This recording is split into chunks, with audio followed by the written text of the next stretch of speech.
지난주부터 성령의 원리에 대해서 말씀을 드리고 있습니다.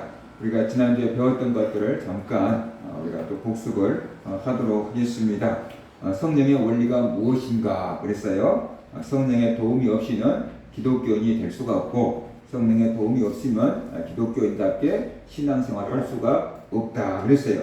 눈에 보이지 않는 성령의 도움이 있기 때문에 우리가 기독교인으로서 살아갈 수가 있다. 눈에 보이지 않는 성령님이 신앙의 원동력이다 라고 했어요. 그래서 우리가 이 성령 충만을 받을 때 성도답게 살 수 있고, 우리가 그 어떤 것보다도 하나님의 성령 충만을 구해야 한다 라고 말씀을 드렸습니다. 그래서 왜 성령을 받아야 하냐 하면, 성령을 받으면 하나님의 말씀이 믿어진다 그랬어요. 그리고 이단들에게 속지 않기 위해서 성령을 받아야 되고, 성령을 받아야 예수님의 말씀이 생각나고 깨달아진다 그랬어요.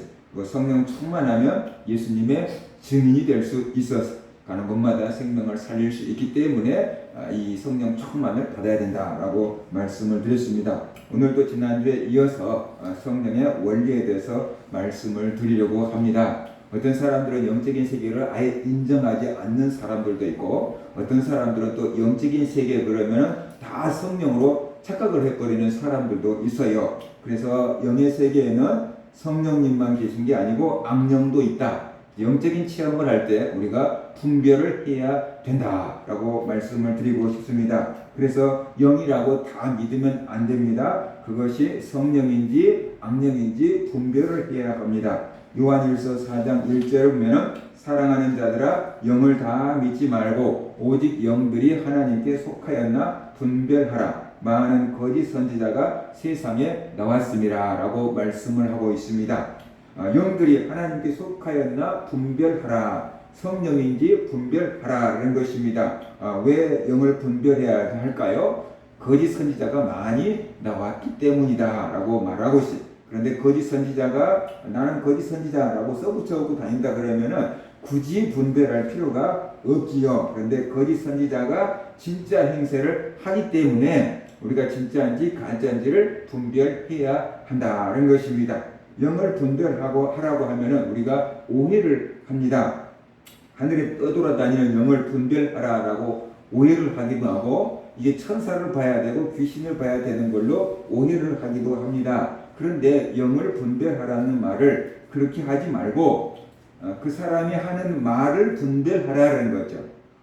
내 주변에는 어떤 사람이 하는 말이 저것이 성령의 말인지 세상의 말인지 사탄의 말인지 그 말을 분별하라. 말은 영이다 그랬잖아요.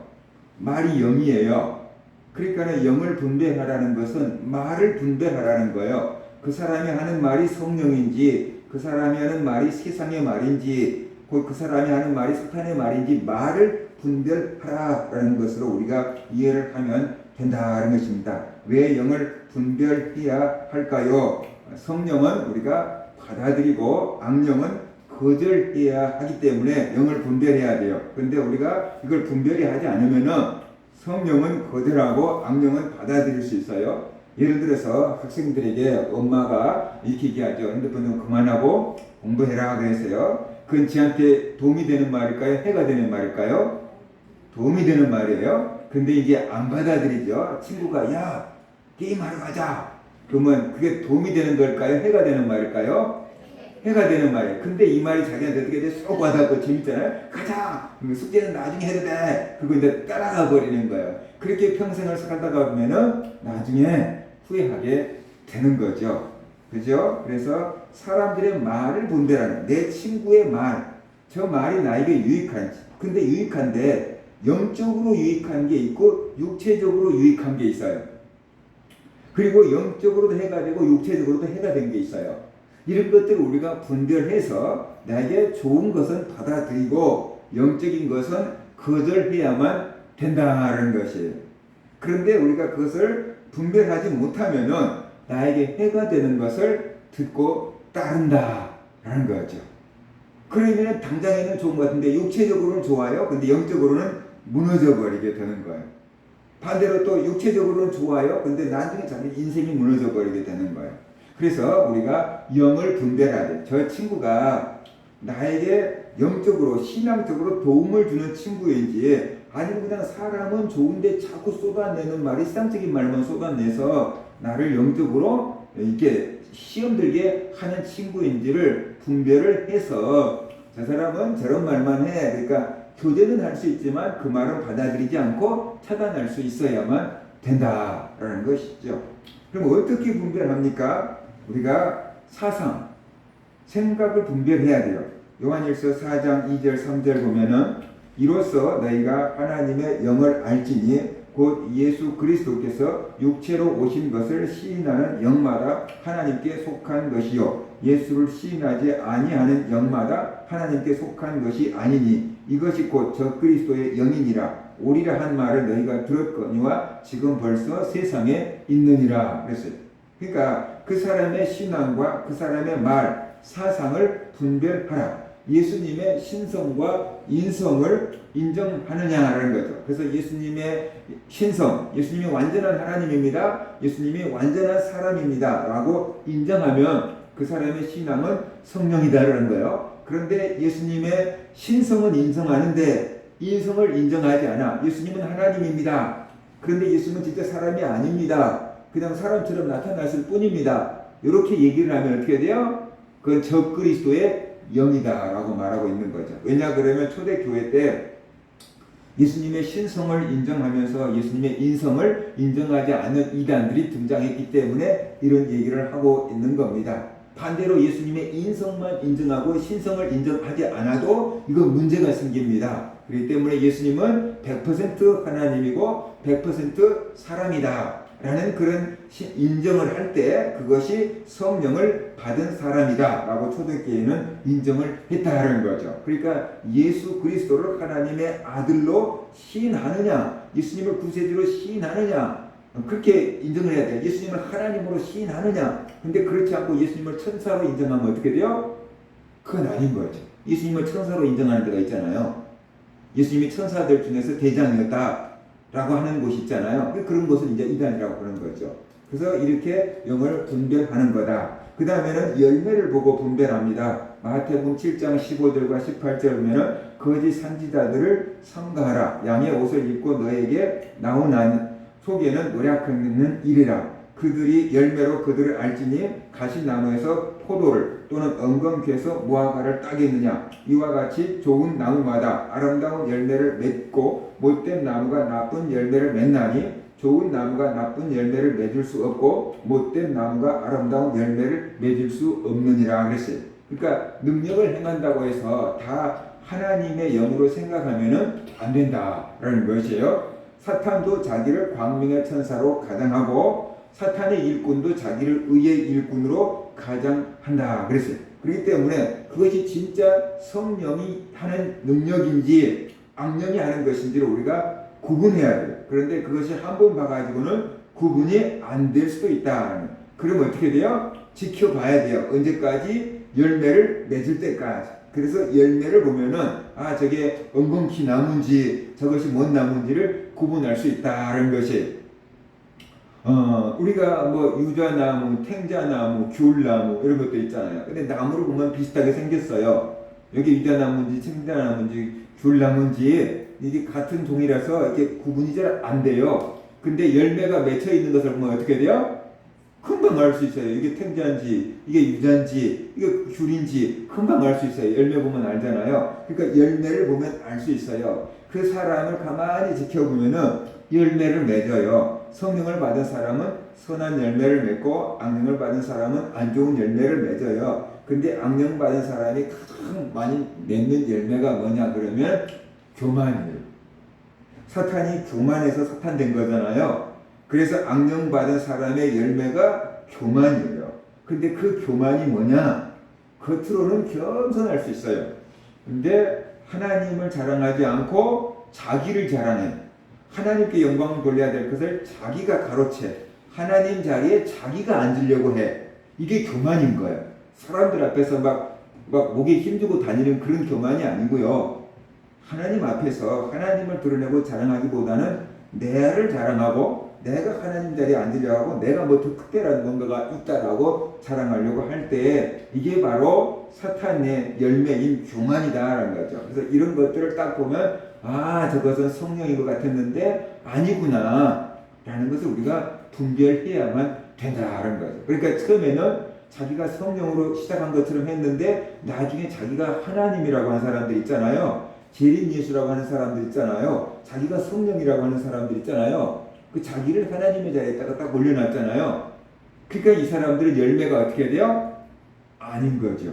열매가 아닌 거예요. 그런데 사람들은 이 열매를 모르고 그냥 그 사람이 막 구원을 줄 줄 알고 그 사람 밑에 가서 복종하고 있는 거다. 그래서 우리가 알아야 돼요. 그 다음에 우리가 영분별의 은사를 받으면은 쉽게 분별이 돼요. 다른 사람들보다 쉽게 분별이 되는데 영분별의 은사를 받아가지고 네가 악령이다, 네가 성령이다 막 이렇게 하고 다닐 수는 없어요. 왜냐 그러면 객관적으로, 논리적으로, 합리적으로 저 사람이 뭐가 잘못된지를 증거해 줘야 되니까. 그러니까 영분별의 은사를 받으면 딱 보면 아 잘못됐구나 라는 것을 알 수 있는데 그냥 잘못됐다라고 할 게 아니고 성경을 이제 가지고 그 사람이 외치는 말을 쭉 가지고 이런 부분에서 잘못됐습니다 라고 이제 해야지 입안으로 판명이 되는 거다. 그래서 우리가 알아야 되겠습니다. 그래서 우리가 이제 성령의 원리를 따라야 되는데 성령의 원리 이 따르면 어떤 열매를 맺는가 하는 것이에요.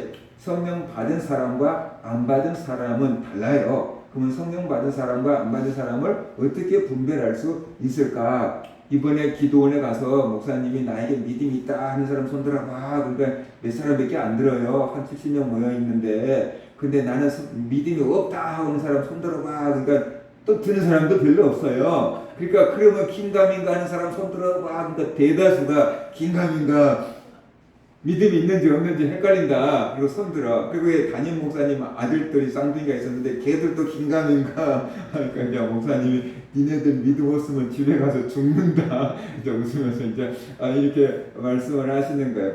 한국에 많은 사람들이 자기가 믿음이 있는지 없는지 긴가민가. 믿음이 있는가 없는가 긴가민가 한다는 소리는 다시 말하면 성령을 받았는지 안 받았는지 이 확신이 안 든다는 소리예요. 믿음이 있느냐 성령을 받았느냐 그게 다른 소리가 아니고 같은 소리예요. 성령을 받으면 믿음이 있는 거고 성령을 안 받았으면 믿음이 없는 거예요. 그러니까 딱 원리적으로 들어가면은 성령 받은 사람과 안 받는 사람이 딱 나눠요. 반쯤 받고 막 그게 없어요. 성령 받은 사람과 안 받은 사람이 딱 나누니까 이게 믿는 사람과 안 믿는 사람 딱 나눠지는 거예요. 근데 긴가민가 하는 이유는 뭐냐 그러면 받았는데도 내가 확신이 안 들 때 이게 긴가민가 하는 그런 경우가 생긴다 하는 것을 우리가 알아야 돼요. 그래서 성령의 이 원리를 따르면 열매를 맺는 게 있어요. 이런 열매가 나에게 있는가 보면은 내가 성령 받았는가 그런 것들을 확인이 되잖아요.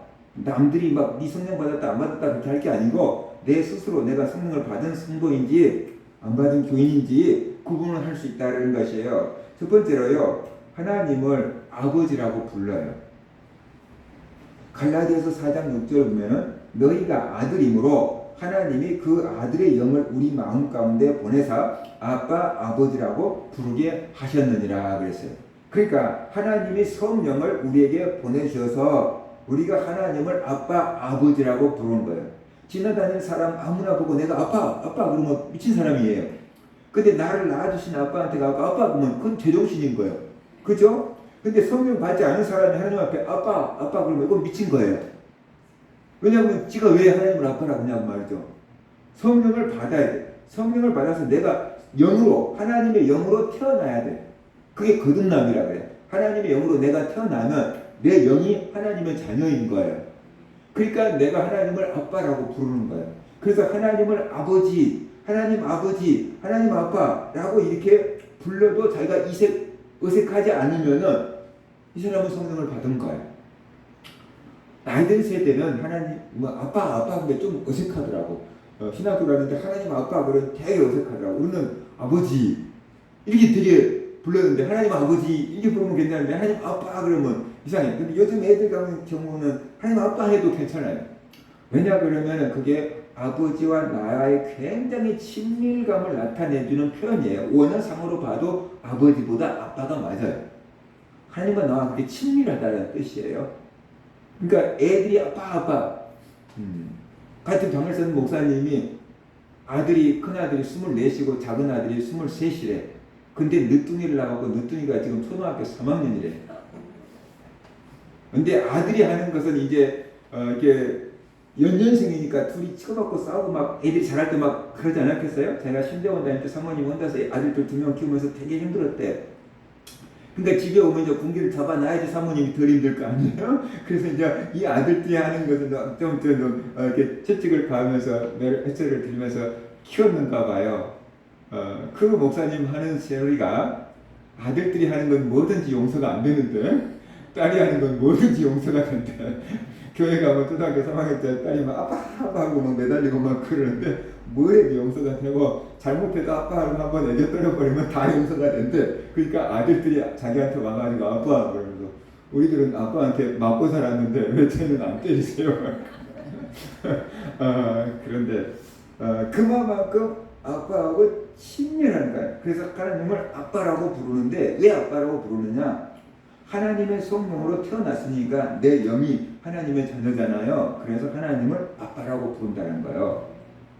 그래서 하나님을 아버지라고 기도할 때 하나님 아버지 이렇게 부를 수 있다는 것은 내가 성령을 받았기 때문에 하나님을 아버지라고 부른 거다. 그것을 우리가 알아야 되는 것입니다. 그 다음에 예수 그리스도를 주로 고백하게 돼 있죠. 누구든지 성령으로 말미암지 않고는 예수님을 주라고 고백할 수 없다 그랬잖아요. 그래서 예수님을 나의 구주로 믿고 고백할 수 있다. 그러면 그 사람은 성령을 받았기 때문에 예수님을 나의 구주로 믿고 고백하는 것입니다. 대개 아기 때부터 교회를 쭉 다니는 애들은 예수님을 자기 주로 고백을 해요. 근데 성령 받았다고 생각을 안 해요. 아기 때부터 교회를 다녔으니까 당연히 하는 거지 뭐 세뇌교육 된 거지 뭐 이런 식으로 생각을 해요. 근데 아기 때부터 교회를 다녀서 예수 그리스도를 어느 순간 믿게 된 거예요. 어느 순간 성령으로 태어난 거예요. 그래서 예수님을 주로 고백하게 된 거다라는 것을 우리가 알아야 되는 것입니다. 그 다음에 예수님을 믿을 때요, 성령을 받을 때 예수님의 증인이 됩니다. 사도행전 1장 8절 오직 성령이 내게 임하시면 너희가 권능을 받고 예루살렘과 온 유대와 사마리아 땅까지 이르러 내 증인이 되리라 라고 말씀하셨어요. 그래서 마가다락방에 모인 120명은 오순절날 성령을 받았잖아요. 오늘 그 본문이 이렇게 예수님께서 승천하시기 전에 하나님께서 약속하신 성령을 기다리라. 예루살렘을 떠나지 말고 성령을 기다리라. 그래서 예수님이 승천하신 뒤에 제자들은 예루살렘에 모여가지고 성령을 사모하면서 기도했어요. 자그마치 열흘 동안 간절한 마음으로 성령을 보내달라고 기도를 했어요. 그랬더니 그 120명이나 되는 사람들에게 성령이 임했는데 그 모습을 오순절날이 이름에 그들이 다 같이 한 곳에 모였더니 기도했다는 뜻이에요. 호련히 하늘로부터 급하고 강한 바람 같은 소리가 있어. 바람 같은 성령의 역사가 있었던 거예요. 성령의 역사 가운데 하나는 바람 같은 성령이에요. 이 바람 같은 성령은 복음을 전하게 하려고 그래요. 바람은 어디든지 다 뚫고 가기 때문에 그런 거예요.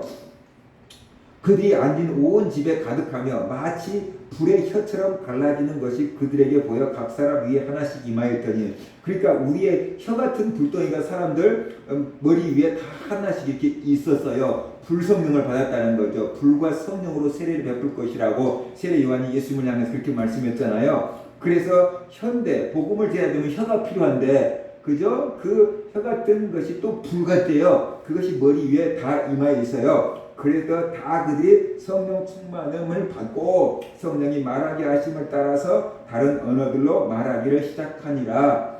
그래서 다른 언어를 말하는 이유는 그때 당시 예루살렘에 각국의 여러 나라에서 온 사람들이 모여 있었기 때문에 그들이 자기 나라 말로 복음을 깨닫게 하기 위해서 사람들이, 제자들이 여러 나라 말로 복음을 전하게 된 거예요. 그래서 사도들 또 120명의 사람들은 자기들이 배우지도 않은 외국어를 막 구사하면서 외국어로 복음을 전하게 되었다라는 것이에요. 그래서요, 한국 교회에서 성령 받았다라고 하면은 이 정도 돼야지 성령 받았다고 착각을 하는 거예요. 그래서 당신 성령 받았으니까 그러면은 나는 막 그런 뜨거운 불체험을 한 것도 없고 방언을 말한 것도 없고 막 은사가 막 임한 것도 없고, 그러니까 받은 것 같기도 하고 안 받은 것 같기도 하고, 그러니까 긴가민가 하다라고 생각을 하는 거죠. 그죠? 그런데 분명히 사도행전에 나온 이것은 성령의 충만함을 받아 그랬어요. 그러니까 성령이 충만해서 차고 넘치면은 이런 현상, 증거들이 나타나는 거예요. 그런데 그냥 성령을 받았는데 충만하게 받지 않으면은, 넘치지 않으면은 이런 증상들이 안 나타날 수도 있어요. 그런데 성령은 어떻게 해요? 받은 거예요. 이해가 됩니까? 그래서 성령 충만하지 않아도 성령을 받기만 했다 그러면 그 사람은 하나님의 자녀인 거고 그 사람은 구원받고 천국 가는데 아무 지장 없어요. 뭔지 이해되시죠? 그래서 당연히 성령 받았습니까? 그럴 때 뭐 병원도 못하는데요. 뭐 진동도 해본 적도 없는데요. 병 고쳐본 적도 없는데요. 그런 식으로 생각하지 말라고요. 내가 하나님을 아버지라고 부를 수 있고 예수님을 구주로 믿어진다고 한다 그러면 나는 성령을 받은 겁니다. 라는 거예요. 그 다음에 나는 성령을 받았는데 아직 성령 충만을 경험해 보지 못한 거예요. 그래서 방언도 못 경험해 봤고 뭐 이렇게 된 걸 우리가 이해해야 되는 거예요. 근데 구원받은 것은 성령 충만을 받아서 구원받는 게 아니고 성령을 받기만 하면은 구원을 받는다. 아멘? 성령을 받기만 하면 구원을 받은 거예요. 그러니까 저것들 교회 와서 입 다물고 있어도 저들 마음 가운데 성령이 있으면 구원을 받는 거예요. 언제 죽어도 천국에 가는 거예요. 그 믿음을 가져야 돼요. 언제 죽어도 천국 간다. 그 믿음을 가져야 돼요. 죽어봐야 알지요. 그렇게 말하면 안 돼. 언제 죽어도 천국 갑니다. 그럼 그런 믿음을 갖고 살아야 돼. 그죠? 그 다음에 우리가 이 성령의 은사를 받아요. 예수 그리스도를 믿고 성령을 받으면 성령의 은사를 받는데 성령의 은사가 뭐냐? 그러면 우리가 이런 것들을 잘 알잖아요. 각 사람에게 성령의 나타나심은 유익하게 하려 하심이라. 어떤 사람에게는 성령으로 말미암아 지혜의 말씀을, 어떤 사람에게는 같은 성령을 따라서 지식의 말씀을, 다른 사람에게 같은 성령으로 믿음을, 어떤 사람에게는 한 성령으로 병 고치는 은사를, 어떤 사람에게는 능력 행함을, 어떤 사람에게는 예언함을, 어떤 사람에게는 영들 분별함을, 다른 사람에게는 각종 방언 말함을, 어떤 사람에게는 방언 통역함을 주시나니 그랬어요. 근데 성령의 은사가 쭉 이렇게 언급되어 있잖아요. 근데 성령의 은사 그러면 방언, 병 고치는 거 이 정도로만 알고 있잖아요. 근데 이거 제일 뒤에 나와 있는 거잖아요. 그죠? 성령의 은사를 받으면 지식의 말씀을, 그거예요. 하나님의 말씀을 연구할 수 있는 힘이 생긴다는 거죠. 하나님의 말씀에 대해 관심이 생긴다는 거예요. 그게 지식의 은사, 그 다음에 지혜의 은사. 하나님의 말씀을 들으면 잘 깨달아지는 사람이 있어요. 우리 오건사님 하나님 말씀 들으면 잘 깨닫잖아요. 몰랐어요. 근데 우리가 예배 이후에 우리 하나님 말씀 듣고 한 번씩 뭐 받은 은혜를 나눠봅시다 하고 뭐 오건사님이 눈 감고 주무신 것 같은데 다 듣고 계시잖아요. 그래 목사님 설교하면 다 얘기를 하시잖아요. 그죠? 벌써 자기 삶 가운데 다 적용해서 말씀을 하시잖아요. 그러니까 이게 지혜의 은사가 있는 거죠. 하나님의 말씀을 다 듣고 이렇게 나한테까지 다 적용을 시키고 있다는 거예요. 그러니까 쉽게 말하면 저는 하나를 얘기했는데 여러분이 그 말씀을 들으면서 여러분의 삶 가운데 가지를 꽂듯이 다 깨달아지고 그거네? 이거네? 그리고 깨달아지는 사람이 있다는 것이에요. 지난주에 설교했더니 정은수 집사님은 그래요. 자기 병원에서 어떤 장로님이 와서 식사 때 기도를 해줬는데 그 기도를 듣고 안 믿는 사람들이 다 감동을 받아서 말로도 저렇게 도움이 될 수 있구나. 근데 저게 지금 영을, 생명의 영, 성령을 뿌리는 거구나라는 것이 깨달아졌대요. 제가 알곡을 뿌리든지 가라지를 뿌리든지 말을 입을 여는 순간 우리가 알곡을 뿌리든지 가라지를 뿌린다 그랬잖아요. 그 장로님이 와서 하신 기도가 알곡을 뿌리고 간 거구나 깨달아졌대요. 그러니까 우리가 하나님 말씀을 듣는 순간 그 말씀이 무슨 뜻인지 깨달아지고 내 삶 가운데 딱 적용이 되고 그게 성령의 종영이라 그러는데 그냥 어둠 가운데 있었던 것이 말씀 듣는 순간 그거네? 딱 말씀을 듣는 순간 내가 이런 일을 했는데 죄를 저질렀구나. 그것이 잘못이구나. 그게 딱 깨달아져서 회개하는 사람들이 있어요. 말씀을 듣는 가운데. 그런 사람들이 바로 지혜의 은사가 있는 거예요. 근데 이게 드러나지 않잖아요. 속에서 깨달아지고 있는 거잖아요. 그러니까 남들이 모르잖아요. 물어보지 않는 한은. 그러니까 자기한테 지식의 은사가 있는 건지 지혜의 은사가 있는 건지 몰라요. 그래서 방언도 못하는데요. 자꾸만 이런 소리를 하는 거예요. 더 중요한 은사가 있는데 모르고 방언도 못하는데 자꾸만 그런 소리를 하는 거예요. 그래서 하나님 말씀이 자꾸 연구하는 게 즐겁고 하나님 말씀을 자꾸 깊이 알고 싶어하고 그런 사람들은 찌지개 은사가 와 있어서 그래요. 괜히 공부하고 싶은 건 아니에요. 공부하고 싶은 뭔가가 열정이 있으니까 공부를 하고 싶은 거 아니에요. 그죠? 괜히 깨달아지는 게 아니라니까요. 어떤 사람은 말씀을 듣고요. 한쪽 귀로 듣고 한쪽 귀로 싹 다 흘리는 사람들이 있어요. 그것을 새한테 말씀을 빼앗긴다. 새가 와서 알곡을 쪼아 먹어버린다 그러잖아요. 말씀을 듣는 순간 싹 새가 쪼아 먹어버리니까 남아있는 게 하나도 없어요. 한 시간 그냥 앉아있다 가는 거예요. 근데 하나님 말씀을 듣고 자기 삶 가운데 적용이 되고 깨달아지면은 그것은 지혜의 은사가 와 있기 때문에 그래요. 근데 우리가 신앙생활하고 살아가려면 지혜가 있어야 돼요. 지혜가. 그래야지 내 삶 가운데 하나님의 말씀을 딱 적용시키면서 살아갈 수가 있기 때문에 이 지혜의 은사가 있는 거다라는 것이에요. 또 어떤 사람에게는 어떻게 돼요? 믿음을 그랬잖아요. 믿음을. 그죠? 우리가 예수 그리스도를 믿을 수 있는 것도 믿음도 선물이에요. 그래서 은사예요. 믿어지는 것, 믿어지는 거라 그랬죠. 내가 믿으려고 애를 쓴 게 아니에요. 믿어지는 거예요. 근데 믿어지게 하는 것이 하나님의 선물이에요. 그래서 은사예요. 그래서 예수 그리스도를 믿어지는 것, 이것이 은사예요. 더 나가면은 어떤 것 하나가 딱 믿어져요. 내가 기도하는데 이 문제는 할 수 있다. 하나님 도와주신다는 게 딱 믿어져요. 근데 사람마다 그 믿어지는 게 잘 달라요. 어떤 사람은 기도하면 병이 고쳐진다. 90% 확 믿어지고 10%만 의심되는 사람이 있어요. 근데 어떤 사람은 목사님이 기도했다 안 나하고 90%가 의심하고 10%만 믿어지는 사람도 있어요. 어떤 사람은 하나님께서 나에게 물질의 복을 준다. 90%가 팍 믿어지고 10%가 의심되는 사람이 있어요. 근데 어떤 사람은 또 반대인 사람도 있어요. 어떤 사람은 하나님이 기도하면 지혜를 주신다는 게 팍 믿어지는 사람도 있고 어떤 사람은 그게 다른 거 몰라도 그건 안 믿어지고 안 믿어지는 사람이 있어요.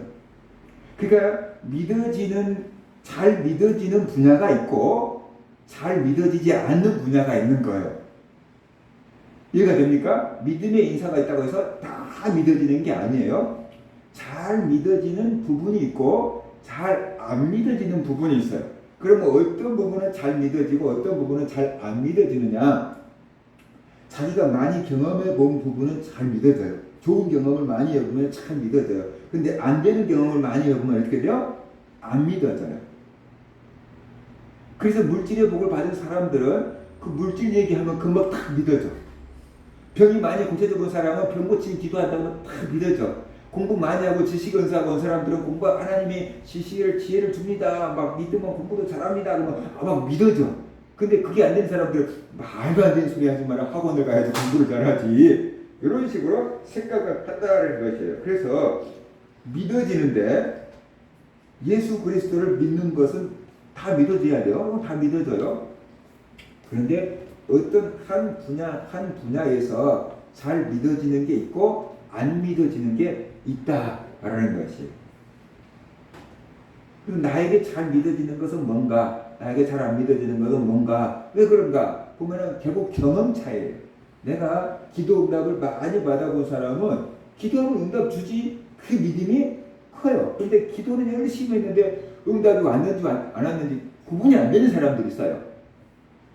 기도 응답 받았는데 깨닫지 못하는 사람도 있어요. 그런 사람들은 기도하면 응답 옵니다. 그 말을 듣고도 입으로는 아멘 하는데 속에는 안 믿어지는 거예요. 그래서 경험치가 다르다라는 것을 우리가 깨달아야만 한다는 것이. 근데 이것만 은사가 있는 게 아니에요. 로마서 12장 6절 8절면은 우리에게 주신 은혜로 받는 은사가 각각 다르니 혹 예언이면 믿음의 분수대로, 혹 섬기는 일이면 섬기는 일로, 혹 가르치는 자면 가르치는 일로, 혹 위로하는 자면 위로하는 일로, 구제하는 자는 성실함으로, 다스리는 자는 부지런함으로, 긍휼을 베푸는 자는 즐거움으로 할 것이라고 했어요. 그러니까 우리가 은사 그러면 고린도전서 12장에 있는 은사만 알잖아요. 근데 로마서 12장에도 은사 얘기가 나오는데 고린도전서 12장에서 했던 은사는 딱 하나 나와요. 예언의 은사. 나머지는 고린도전서에서 언급하지 않은 은사를 얘기하는데 여러분이 은사라고 생각하지 않는 것을 은사라 그래요. 섬기는 일 그랬잖아요. 섬기는 게 은사예요. 섬기는 거. 다시 말해서 교회에서 열심히 봉사하는 게 은사래요. 내가 교회에서 이것 봉사하고 저것 봉사하고 그러는데 즐거워. 봉사하는 게 즐거워. 그 사람은 봉사에 은사가 있으니까 즐거운 거예요. 근데 봉사하면서 나는 이렇게 봉사하는데 왜 저 집사님은 봉사 안 해요? 목사님 불공평해요? 그런 사람들이 있어요. 이런 사람들은 은사가 아닌 거야. 그냥 책임감으로 하는 거야. 근데 봉사에 은사가 있는 사람은 다른 사람들이 하든지 말든지 내가 하는 게 즐거워. 행복해. 감사해. 내가 이렇게 봉사할 수 있는 게 좋지. 감사하지. 그러면서 막 알아서 섬기려고 그래. 이런 사람들은 무슨 은사가 와 있어서 그래요? 봉사의 은사가 와 있어서 그래요. 근데 사람들이 은사라고 인정을 안 해줘. 따따따따따 이 방언 받았구나 라고 인정을 해주는데 막 섬기고 봉사하면 사람들이 인정을 안 해줘. 그러니까 은사라고 생각을 안 해. 근데 이게 은사라는 거예요. 봉사하는 게 어떻게 돼요? 은사. 예수 그리스도를 믿으면 교회에서 봉사하고 싶어요. 왜냐하면 하나님의 몸된 교회가 사랑스러워지고 내 아버지 집이잖아요. 그러니까 교회가 너무 소중하게 느껴져요. 그래서 교회에 자꾸만 봉사하려고 그래요. 교회 청소라도 하나 하려고 하고 쓰레기라도 주워졌으면 떨어졌으면 주려고 하고 의자라도 삐뚤어졌으면 맞추려고 하고 성도들 위해서 커피 머신이라도 갖다 놓으려고 하고 이런 생각이 자꾸만 드는 거예요. 우리 노집사님이 애들 배우라고 교회 막 기타 갖다 놓고 막 당근마켓에 팔지 않고 갖다 놓잖아요. 이게 봉사의 은사가 있어서 그런 거예요. 이게 갖다 줘도 안 아깝다 이런 거죠. 내가 갖다 주는데 안 아까워. 애들이 치는 걸 보면 즐거워. 갖다 주는 거죠. 이게 봉사의 은사가 있어서 그런 거예요. 근데 사람들은 이게 은사인 줄 모르는 거예요. 그냥 하는 거지 그런 거예요. 아니에요. 교회 다니는데 아까운 사람이 있어요. 아까운 사람이 있어요. 근데 안 아깝고 자꾸만 갖다 놓은 사람들 있잖아요. 봉사의 은사가 있어서 그런 거예요. 그러니까 나에게 이런 은사가 있다. 그런데 그 은사는 누가 줍니까? 성령님이 주는 거예요. 성령님이 우리에게 오시면서 은사가 주어지는 거예요. 그러니까 교회에서 자꾸만 섬기고 봉사하고 싶은 마음이 들면은 성령님이 오시면서 나에게 봉사의 은사를 줬구나. 방언은 못해도 봉사의 은사는 있구나. 뭐든지 은사가 하나만 있어도 성령 받았다는 증거잖아요. 그러니까 그걸 알아라는 거죠. 그 다음에 또 있잖아요. 가르치는 자는 가르치는 일로. 가르치는 게 은사래요. 근데 교회에서 가르치는 거예요. 그러니까 성경을 가르치고 하나님의 말씀을 가르치는 게 재미있으면 어떻게 돼요? 그게 은사예요. 저에게 있는 게 그거예요. 가르치는 게 여러분은 지겨워 죽겠지만 저는 가르치는 게 좋으니까 한 시간씩 하고 있는 거예요. 그러니까 가르치는 게 즐거운 거예요. 하나님의 말씀 전해주는 게 어떻게 돼요? 즐거운 거예요. 그러니까 은사예요. 저하고 앉아있어 보면 알잖아요. 제가 하나님 얘기 안 하면 별로 할 말이 없고 한이 앉아있는 것인 줄 알잖아요. 그죠? 제가 뭐 별로 말 안 하는데 가만히 근데 하나님 얘기만 나오면 막 계속 얘기를 하잖아요. 그죠? 그러니까 세상 얘기는 별로 할 거 없는데 하나님 얘기는 막 계속 하잖아요. 이게 가르치는 게 즐거워서 그런 거예요. 이게 가르치는 은사가 있는 거예요. 세상적으로 막 뭐라 그래요? 스타 강사들 학원 공부 가르쳐 주는 게 아니에요. 하나님 말씀 가르쳐 주는 게 즐거운 거예요. 하나님 말씀 가르쳐 주는 게 즐거운 거예요.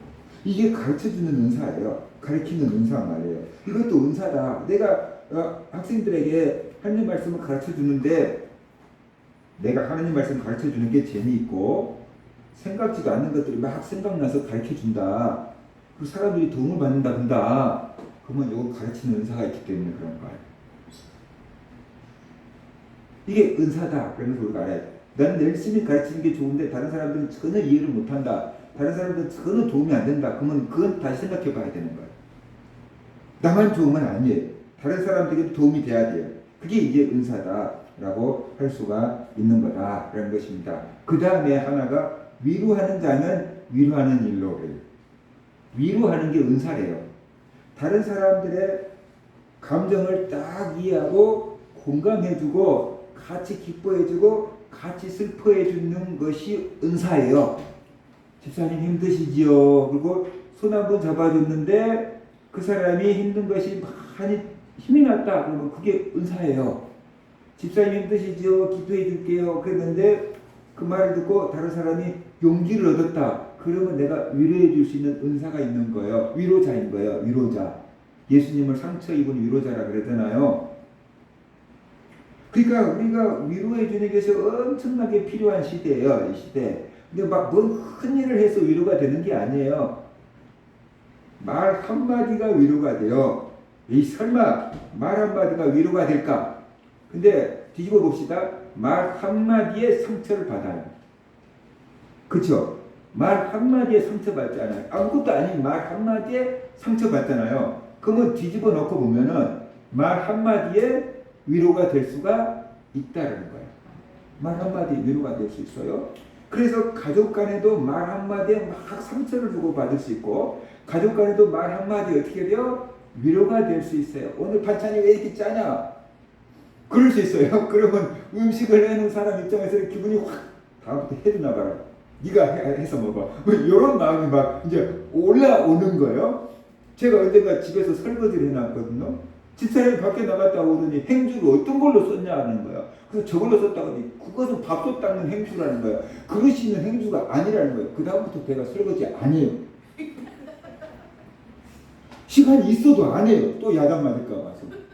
근데 그 행주가 이 행주인지 이 행주가 그 행주인지 그게 구분이 안 돼. 어떻게 목사가 똑똑하게 설교한 것 같은데 그게 구분이 안 되냐고. 나도 생각하면 이상한데 구분이 안 돼. 성경은 구분이 되는데 그게 구분이 안 돼. 이 행주가 밥솥 닦는 행주인지 그릇 닦는 행주인지 그게 구분이 안 돼. 에이 했다가 또 야단 맞을라. 그래서 안 해. 그래서 선생님한테 설거지 좀 해놔라. 시켜버려. 근데 말 한마디 어떻게 돼요? 기껏 열심히 설거지 해놨는데 왜 딴 행주로 해놨냐는 거야. 근데 그 말이 저에게 어떻게 돼요? 딱 거슬리잖아요. 앞으로 해놓는가 봐라. 그리고 안 하잖아요. 근데 음식을 해놨는데 야 오늘 어떻게 해서 너무 맛있다. 응? 장사해도 되겠다. 밖에서 사 먹는 것보다 맛있다. 그러면 어떻게 돼요? 또 해주고 싶은 마음이 들지 않겠어요? 그러니까 말 한마디로 상처가 될 수 있고 말 한마디로 위로가 될 수 있는데, 어떤 사람은 상처 주는데 타고난 은사가 있는 사람들이 있어요. 그래서 자꾸만 말만 꺼내면 상처가 되는 사람이 있는데, 어떤 사람은 짜도 달게 표현하는 사람들이 있어요. 그렇죠? 기분 안 나쁘게. 그런 사람들이 위로하는 은사가 있는 거예요. 그러면 이런 사람들은 가정에서 가정을 화목하게 만들고 일터에서도 사람들을 위로를 주고 고객들과도 안 싸워. 근데 가시도친 은사가 있는 사람들은 고객들과 자꾸 싸워. 고객들과 막 자꾸 막 싸움다처럼 싸우려 그래. 손님 막 다 내쫓아. 그런 사람들 있어. 근데 어떤 사람들은 싸우려고 작정한 고객들도 그 사람하고 몇 마디 얘기하면은 그냥 화가 쭉 가라앉은 사람도 있어요. 그냥 뭔지 모르는데 얘기하려고 화가 쭉 가라앉은 사람도 있어요. 싸우고 왔는데 그냥 뭐 고마워요 하고 간 사람도 있어요. 그게 위로의 은사가 있어서 그러는 거예요. 위로하려고 애쓰는 게 아니에요. 타고나서 그래요. 근데 타고나지 못해도 공부하면 연구하면 조금씩 달라지는데 타고난 사람을 이길 수는 없어요. 그래서 하나님께서 어떤 사람에게는 위로의 은사를 준대요. 근데 자꾸만 힘든 사람들이 그한테 가요. 힘든 사람이 자꾸 그 사람한테 가요. 왜냐 그러면 저 사람한테 가면 위로를 받는다는 걸 아니까 힘들면 자꾸 이 사람한테 와서 하소연을 하는 거예요. 그냥 왜 그 사람한테 와서 자꾸 하소연을 하냐 그러면 집사람한테 가서 하소연을 하면 내 속이 좀 시원해진 것 같아. 그게 있는 거예요. 그러니까 뭔지 모르게 본능적으로 찾아와가지고 막 하소연을 하는 거예요. 근데 나는 들어주고 몇 마디 해줬는데 사람들이 홀가분해지니까 가는 거예요. 근데 상처 주는 은사가 있는 사람한테는 사람들이 안 와요. 왜냐하면 가면 또 상처받아서 오니까. 힘들어서 갔는데 더 힘들게 만들어서 보내니까 사람들이 안 가는 거예요. 그래서 사람들이 여러분한테 와서 힘든 얘기를 자꾸만 한다. 그러면 때로는 힘들 수도 있고 귀찮을 수도 있어요. 계속 그걸 다 받아들이면 나도 지칠 수 있어요. 그런데 그것을 끊고 맺음을 조금씩 할 지혜가 필요하고요. 그 다음에 나에게 위로의 은사가 있나 보다. 사람들이 날 찾아와서 얘기를 하면 위로가 되는가 보다. 힘을 얻나 보다. 그러니까 자꾸만 나한테 와서 하소연을 하는가 보다. 그걸 알아야 돼요. 그래서 나한테 위로의 은사가 있구나. 그걸 알아야 돼요. 현대에 와서 생긴 언어가 있잖아요. 상처. 우리가 아기 때 자랄 때는 상처, 길거리 가다가 넘어져갖고 무릎팍 까져갖고 껍질 벗겨져도 피날 때 상처라 그랬어요. 그런데 요즘 사람들은 그냥 상처 그러면 마상을 얘기해요. 마음에 상처 입었다 그 말이에요. 피부에 상처 입었다는 말보다 그냥 마음의 상처, 아무것도 아닌데 상처 입었대. 취업은 했니? 상처 입었. 결혼은 했니? 상처 입었. 언제 날 거니? 상처 입었. 근데 명절 때 만나면 그런 소리 하지 말. 할 말이 없어요. 그죠? 이것저것 말하면 다 상처 입었다고. 연봉은 얼마나 되니? 물어볼 수가 없어. 그러니까 그냥 인사나 하고 세뱃돈이나 많이 주는 수밖에 없는 거잖아요. 아무것도 아닌데 상처 입어요. 우리 애기 때는 그런 거 씩씩대고 다 이겼어요. 왜요? 마음이 건강하니까. 자연 속에서 놀잖아요. 그러니까 마음이 건강한 거예요. 막 별소리 다 들어도 씩씩대고 다 이겨내는 거예요. 근데 요즘 사람들은 자연 속에서 사는 게 아니고 콘크리트 속에 살잖아요. 그래서 마음이 건강하지 못해. 면역력이 없어요. 회복 탄력성이 없어요. 그러니까 아무것도 아닌데 상처를 입었다 그래. 그러니까 요즘에 필요한 사람이 누구냐 그러면 위로자예요. 위로자. 그래서 자꾸만 위로자를 찾는 거예요. 인터넷에 자꾸만 자기 뭐 올리는 이유는 나도 말아달라, 공감해달라, 칭찬해달라, 위로해달라, 알아주라. 그 소리예요. 그 소리. 칭찬과 인정에 목말라 있다라는 거예요. 위로자를 찾고 있다는 소리예요. 그래서 말 한마디 하는데 위로가 되는 사람도 있어요. 따뜻하게 느껴질 수 있어요. 그때 지혜로운 말을 잘 써요. 그 사람한테 필요한 말. 그 사람의 감정을 금방 알고 그 사람의 말을 금방 위로해 줄 수 있어요. 그럴 때 큰 위로가 돼요. 근데 입에 바른 말이 아닌 진짜 위로해야 돼요. 제가 오래전에 어떤 모임에 갔어요. 그 예수 믿는 사람들이 아닌 그냥 모임에 갔어요. 그 모임에 가서 뭐 하다가 보니까 저는 뭐 이 장애인이 있고 그 장애인이 아빠입니다. 그렇게 얘기를 했어요. 감출 것도 없고 뭐 숨길 것도 없고 뭐 얘기했어요. 그랬는데 어떤 사람이 나와서 내 손을 붙잡고 악수를 하면서 뭐라고 얘기하냐면 목사님 제가 그 마음 알아요 그러더라고. 제가 그 마음 알아요 그래. 근데 제가 그 소리 듣고 무슨 느낌을 받았냐 그러면 당신이 어떻게 알아 인정받았는데 내가 얼마나 고생을 했는데 당신이 그 마음을 어떻게 알아? 그런 반항심이 내가 말은 하지 않지만 툭 올라왔어요. 그냥 인사치레겠지. 그랬어요. 그리고 지나가려고 그랬어요. 그랬더니 뭐라고 얘기하냐면 저희 애도 자폐예요. 그러는 거예요. 자기 애기도 자폐애가 있대요. 그 말을 듣는 순간 목사님 제가 그 마음 이해해요. 그 말이 진심이었다는 게 훅 들어오는 거예요. 이렇게 훅 진짜였구나. 훅 들어왔어요. 그래서 제가 어떻게 했어요? 그리고 물어봤어요. 그랬더니 그 사람이 중학교 2학년 때까지 자기 아들이 자기하고 눈을 맞추지 않더라는 거예요. 중학교 2학년인데 아빠하고 한 번도 눈을 맞추지 않고 눈을 딱 피하는 거예요. 사람은. 아빠는 눈을 맞추고 싶은데 얘기를 하고 싶은데 목사님은 아연이하고 눈을 맞추고 싶은데 아연이는 핸드폰하고 눈만 맞추고 있어. 먼저 맞춰봐.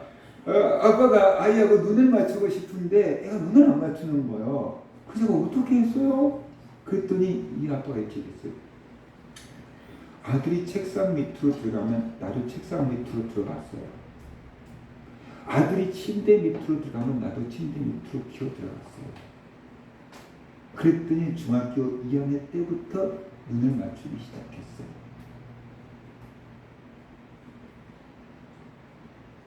중학교 2학년 때 처음으로 아들하고 눈을 맞추더래요. 아들이 책상 밑으로 들어가면 자기도 책상 밑으로 들어가고 아들이 침대 밑으로 아빠를 피하는 거죠. 아빠 눈을 피해서 침대 밑으로 들어가면 자기도 침대 밑으로 따라 들어가고 그렇게 하다가 보니까 어느 순간 아빠와 눈을 맞추더라는 거예요. 그 얘기를 듣는 순간 당신도 나 못지않게끔 고생을 했겠구나. 내 마음 이해한다는 것이 진심이었구나. 그러면서 그때 다 진심으로 받아들여졌어요. 저 사람 너무 힘드는데 갑자기 힘들죠. 내 그 마음 이해해요. 그러면은요. 저 같은 반응이 나올 수 있어요. 그때 얼마나 힘드냐고. 이렇게 얘기하면서 나도 그런 적 있다고 이렇게 얘기해 주면은 진심이 통하잖아요. 그러면 그 말 한마디가 큰 위로가 되는 거죠. 이게 위로의 은사예요. 그런데 누가 위로하느냐? 고통을 당해본 사람이 위로한다 그랬어요. 나와 같이 고통을 당해본 사람이 나와 같이 고통을 당한 사람을 위로해요. 그래서 하나님이 나에게 고통을 주신 것은 나로 그 고통을 당하고 나와 같이 고통을 당하는 사람을 나를 통해서 위로하기 위함이라고 고린도에서 말씀을 하고 있어요. 내가 당한 이 고통, 나만 당한 줄 아는데 사람들을 만나다 보면 반드시 나와 같은 사람들이 있더라고요. 여러분이 당한 고통이 있지요. 여러분만 당하는 것 같은 고통이 있을 수 있지요. 근데 사람들에게 이렇게 여러분을 개방하고 가다 보면 여러분과 같이 고통당하는 사람들이 있어요. 또 돈 때문에 힘들면 돈 때문에 힘든 사람이 있고, 몸이 아파서 힘들면 몸이 아파서 힘든 사람이 있고, 자식이 속속에서 죽어가는 사람 만나면 또 그런 사람 또 있고, 부모님 때문에 힘든 사람이 있으면 또 부모 때문에 골치 아픈 사람도 있고, 어디 가면 다 그런 사람들 있기 마련이라는 거예요. 사람이 사는 세상에. 그런 사람들 만나서 같이 얘기하다가 보면 같이 위로가 되고, 내가 좀 먼저 경험을 본 선배로서 또 얘기해 주면은 그것이 또 위로가 되고, 그래서 고통을 많이 당해본 사람이 많은 사람을 위로할 수 있어요. 여러 종류의 고통을 당해본 사람이 여러 종류의 고통을 당한 사람을 위로할 수 있어요. 경제적으로 사업이 부도나고 먹을 것이 없어서 굶어보고 그런 사람들이 경제적으로 어려움 당한 사람들을 딱 위로할 수 있어요. 근데 평생 부유하게 재벌집 아들로 살아온 사람이 사업 부도난 사람 위로 절대 안 돼요. 못해요. 공부 못해봤다가 잘해본 사람이 공부 못한 사람을 이해할 수 있어요. 그 사람들을 위로할 수 있어요. 나도 한때는 그랬다. 그게 위로할 수 있어요. 근데 공부를 처음부터 잘한 사람은 공부 못한 사람들 절대로 이해가 안 돼요. 왜 못하냐고 말이요. 왜 못하냐고. 이해가 안 된다니까요.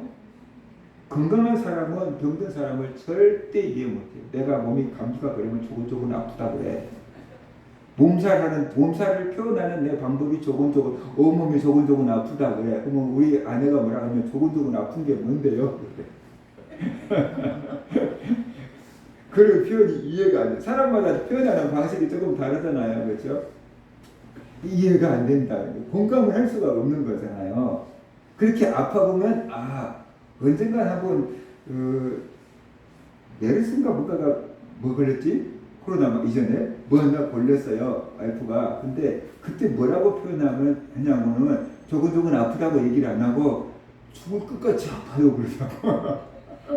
죽을 것처럼 아파요 라고 얘기를 하더라고. 그러니까 사람마다 표현이 다른데 또 표현이 다르면은 또 와닿는 것도 달라요. 그러니까 우리가 잘 표현하고 잘 공감해줘야 되는데 그런 경험을 해본 사람이 어떻게 돼요? 위로가 되는 거예요. 위로가. 그래서 위로하는 것도 어떻게 돼요? 은사다. 위로하는 것도 은사다.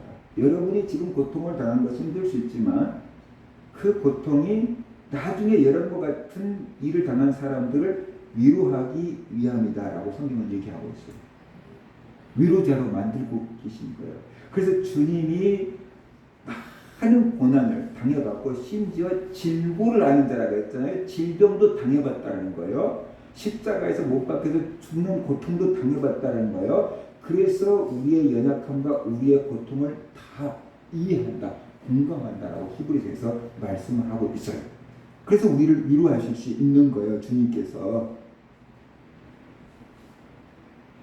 그래서 위로하는 것도 은사구나라는 것을 우리가 알아야 돼요. 아주 중요한 은사예요.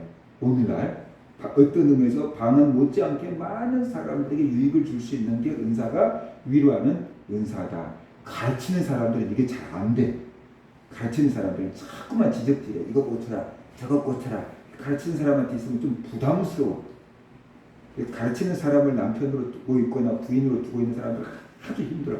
목사나 선생님이나 이런 사람들을 배우자로 데리고 살면 날마다 집에서 지적질하니까 이게 힘들어. 은사가 그러니까 자꾸만 눈에 띄니까 이거 고쳐라 저거 고쳐라 막 그러니까 힘들어. 근데 위로하는 은사가 있으면 좋잖아요. 그래서 이것도 은사다라는 것을 우리가 알아야 돼요. 그 다음에 굳이 하는 자는 성실함으로 그랬잖아요. 구제하는 것도 은사예요. 우리 김태형 집사님은 아프리카에 있는 아이들에게 계속 이렇게 후원금을 보내서 그들이 먹고 살 수 있게끔 해주고 있대요. 그러니까 뭐 양 아들처럼 이렇게 조인이 돼 있는가 봐요. 그래서 가끔씩 고맙다고 편지도 써서 보내고 그런가 봐요. 걔들이 영어로 써서 보내주면 김태형 집사가 못 읽을 거고 그것들이 한글을 배워서 써서 보내주는지는 모르겠지만 아무튼 그게 구제 은사가 있어서 그런 거예요. 사실 내 자식 배불리 먹고 내 자식 가르치게 하는데도 힘들어 죽겠잖아요. 근데 어떻게 멀리 있는 얼굴도 모르는 그 애들을 위해서 구제연금을 계속 몇 년씩 꾸준하게 보내줄 수 있겠어요. 그게 그것을 통해서 내가 보람을 느끼기 때문에 가능한 거잖아요. 내 자식 배불리 먹이고 내 자식 옷 입히고 내 자식하고 뭐라도 못지않게끔 보람을 느끼기 때문에 내가 그것을 계속 후원할 수 있는 거잖아요. 그건 구제 은사가 있기 때문에 그런 거예요. 거기서 보람을 느끼기 때문에 그런 거예요.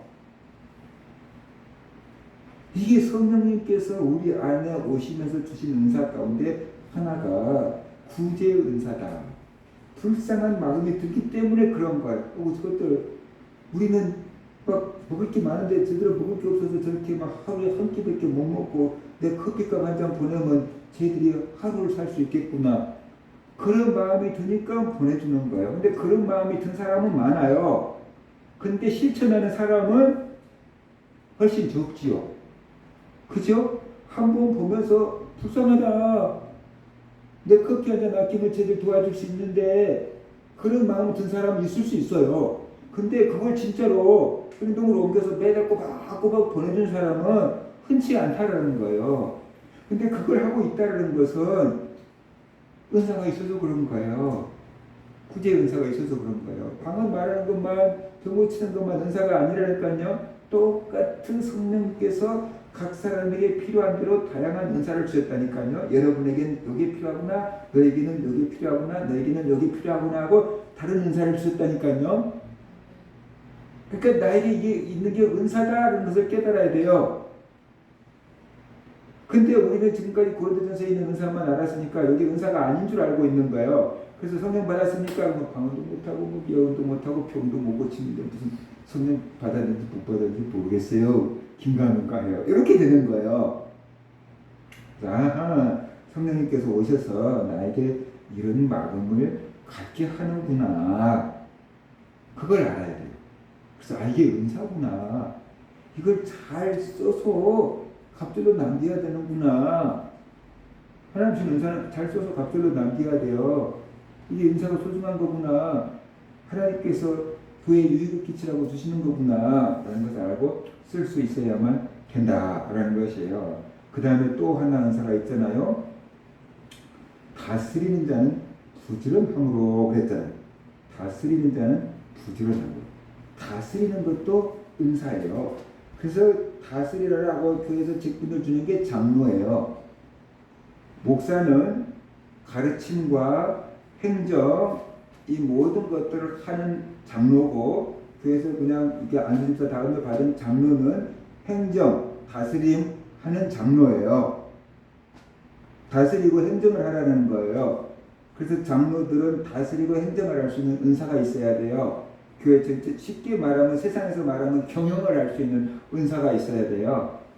우리 맹집사님이 그런 거 잘하잖아요. 중고등부 해라 뭐 프로그램 막 잘 짜갖고 막 와서 막 이렇게 하잖아요. 우리 서희가 막 우리 맹집사님 너무 재밌어요. 우리 아연이 세연이도 막 공과 구분은 별로 안 재밌을 수 있는데 막 맹집사님 2부 순서 뭐 한 거씩 궁금하고 내는 거예요. 그러니까 그런 게 다스림의 은사인 거예요. 저는 그런 게 별로 없잖아요. 내일 일은 날 몰라요. 계획이 별로 없이 살잖아요.